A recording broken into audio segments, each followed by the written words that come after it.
സമുറായികളുടെ നാട്ടിൽ കാൽപന്ത് കളി വളർത്തിയതിനു മുന്നിൽ ഒരു അനിമേ സീരീസ് ഉണ്ടെന്ന് പറഞ്ഞാൽ വിശ്വസിക്കുമോ? വിശ്വസിച്ചേ തീരും. ക്യാപ്റ്റൻ സുബാസ, അതാണ് ആ അനിമേ സീരീസിന്റെ പേര്. ജപ്പാനിൽ ഫുട്ബോളിനെ സ്വപ്നം കാണുന്ന ഒരു ചെറുപ്പക്കാരനും അവന്റെ പ്രതിഭ തിരിച്ചറിഞ്ഞ ബ്രസീൽ കളിക്കാരനും.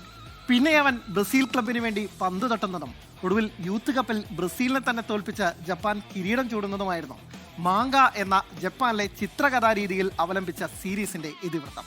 കഥകളെ പോലെ റിയൽ ലൈഫിൽ ഇന്നൊരു ബ്രസീൽ ജപ്പാൻ പോരാട്ടത്തിന് കളമൊരുങ്ങുകയാണ്. ഫുട്ബോളിന്റെ പര്യായമായ ബ്രസീലും അവരെ കണ്ട് കളി പഠിച്ച ജപ്പാനും തമ്മിലുള്ള പെരും പോരാട്ടം. റൗണ്ട് ഓഫ് 32-ൽ മുൻ ലോക ചാമ്പ്യന്മാരായ ബ്രസീൽ ഏഷ്യൻ കരുത്തരായ ജപ്പാനെ നേരിടും. ഇന്ത്യൻ സമയം രാത്രി 10:30 ഹൂസ്റ്റൺ സ്റ്റേഡിയത്തിലാണ് ഈ ഇടിവെട്ട് പോരാട്ടം. ഫുട്ബോളിന്റെ കനകസിംഹാസനം തേടിയുള്ള കാനറികളുടെ പടയോട്ടത്തിന് മുന്നിൽ ഇന്ന് ഏഷ്യൻ കരുത്തിന്റെ വൻമതിൽ. രാത്രി 10:30 നടക്കുന്ന ബ്രസീൽ ജപ്പാൻ പോരാട്ടത്തിൽ തീ പാറുമെന്ന് ഉറപ്പാണ്. ആദ്യ മത്സരത്തിലെ സമനിലയ്ക്ക് ശേഷം ഹെയ്തിയെയും സ്കോട്ട്ലൻഡിനെയും തകർത്ത ഗ്രൂപ്പ് സി ചാമ്പ്യന്മാരായാണ് ബ്രസീലിന്റെ വരവ്.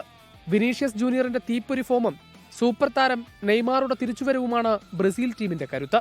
മധ്യനിര ഒത്തിണക്കം കണ്ടെത്തിയതും മത്തയോസ് കൂനിയയുടെ ഫിനിഷിംഗ് മികവും കോച്ച് കാർലോ ആഞ്ചലോട്ടിക്ക് ആശ്വാസം നൽകും.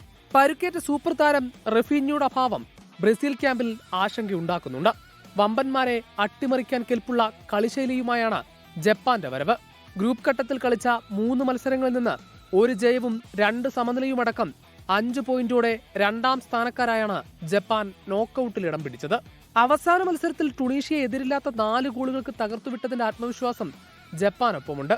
പ്രതിരോധത്തിലും പ്രത്യാക്രമണത്തിലും ഒരുപോലെ മികവ് പുലർത്തുന്ന ജപ്പാന്റെ വേഗ ഫുട്ബോളിനെ ആഞ്ചലോട്ടി എങ്ങനെ പൂട്ടുമെന്നാണ് ഫുട്ബോൾ ലോകം ഉറ്റുനോക്കുന്നത്.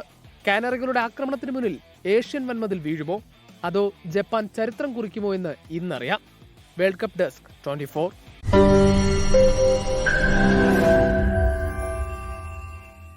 ലോകത്തെവിടെയായാലും ഏത് സമയത്തും 24 വാർത്തകളും ഓഗ്മെന്റഡ് റിയാലിറ്റി പാക്കേജുകളും എക്സ്പ്ലെയിനറുകളും വിശദമായി കാണാൻ ഞങ്ങളുടെ യൂട്യൂബ് ചാനൽ നിങ്ങൾക്ക് സബ്സ്ക്രൈബ് ചെയ്യാം.